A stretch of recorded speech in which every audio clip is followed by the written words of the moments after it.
In this quick demo, we'll take a look at Agentgateway's recent support for the JWT Authorization Grant, which is RFC 7523.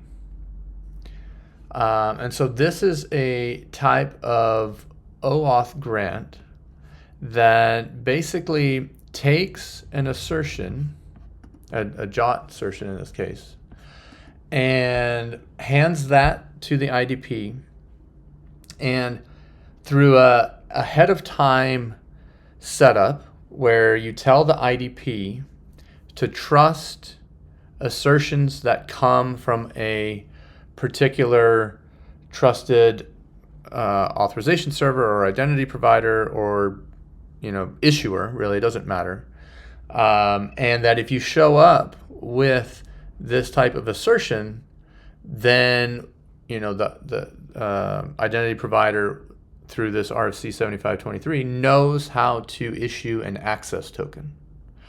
All right, so if you're familiar with OAuth and you know about client credentials, you pass your client ID and your client secret, and then you can get an access token, or authorization code flow where the user's involved and you do the three-legged OAuth and then you end up with an access token.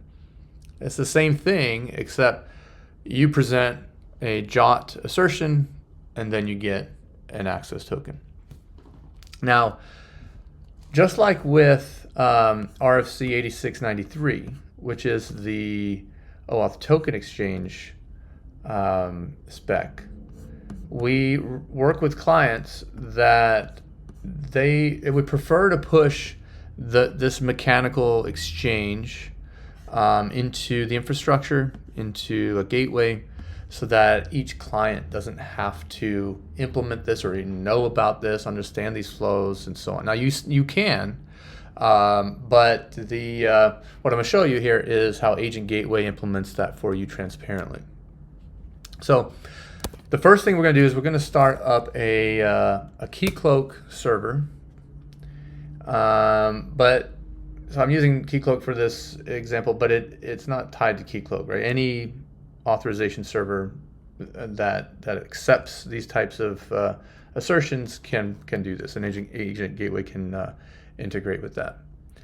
And then the next thing that we'll do is we'll start up Agentgateway, and actually we'll take a look at this config, because we'll look at it here. We'll see there's a few different flows, kind of walks through the basics, but I'm going to show this last part here, where we have a client that calls into the gateway. It will pass in an assertion, and I'll show you how we get that. And then through this config right here, we specify the assertion grant exchange. All right, so we'll call into Keycloak. We'll call in from this particular client. We'll use client secrets just to make the demo easy, but Agentgateway does support using private JWT as well. And then we'll ask for the access token to have the target client. So this is similar-ish to RFC 8693, but it's a direct grant type flow. So let's go ahead and the first thing we'll do in our demo is we will let's go ahead and actually get the assertion.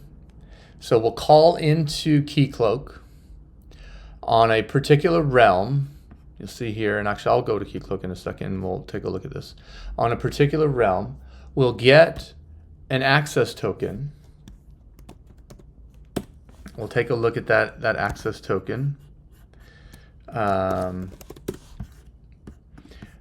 Let's put that in here. Okay, so we start off with an access token, or sorry, this is an assertion. We go into Keycloak and we asked for an assertion, and it gave us an assertion, a JWT here that has an audience of an IDP.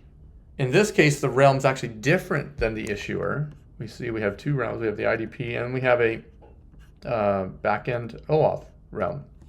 So we're going to take this assertion, pass it to the backend OAuth realm, and ask for an access token. Actually, why don't we go ahead and look at, I'll show you how KeyCloak's set up here. We have two realms, the IDP, you can consider this the enterprise IDP. We have the client here, the IDP app. And this can do direct grant access, so we pass in username and password, and that's how we get the assertion. Now, if we look at the backend OAuth realm, this will be actually issuing the access tokens, and look at our requester client, we see we have the JWT Authorization Grant flow enabled. And if we click on our identity providers, we can see we've set up trusted identity providers. In this case, it's the IDP JWT realm, which is a KeyCloak realm, but it doesn't have to be. It can be another authorization server. And so that's how we establish the trust. We trust assertions that come from this IDP. So now if we call our, let's see, Carl, we'll call into Agentgateway on this particular path. We'll pass in the assertion, and we see it goes to a service that basically just echoes back whatever the request is. We see that it went to that path, but we also see that there's some headers here and that it ended up with a bearer token. But we'll see that Agentgateway did do that exchange. So we asked for the RFC 8690 or RFC 7523, and we get a token that follows that.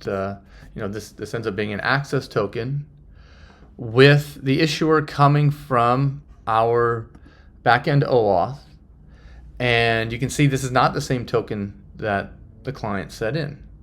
That was exchanged as an assertion for this access token with the correct audience of the target client.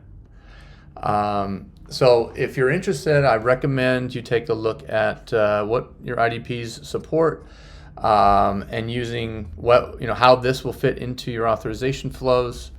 Agentgateway now does support this. And actually, this and RFC 8693 form the foundation for the newer spec draft of the ID JAG, which allows you to basically orchestrate these two flows to support cross-identity application access. So I encourage you to take a look at Agentgateway. There's a number of different token exchange options here. We also did add cross-app access, which I'll build a different demo for that shortly. All right, so thanks for taking the time to stop by this demo.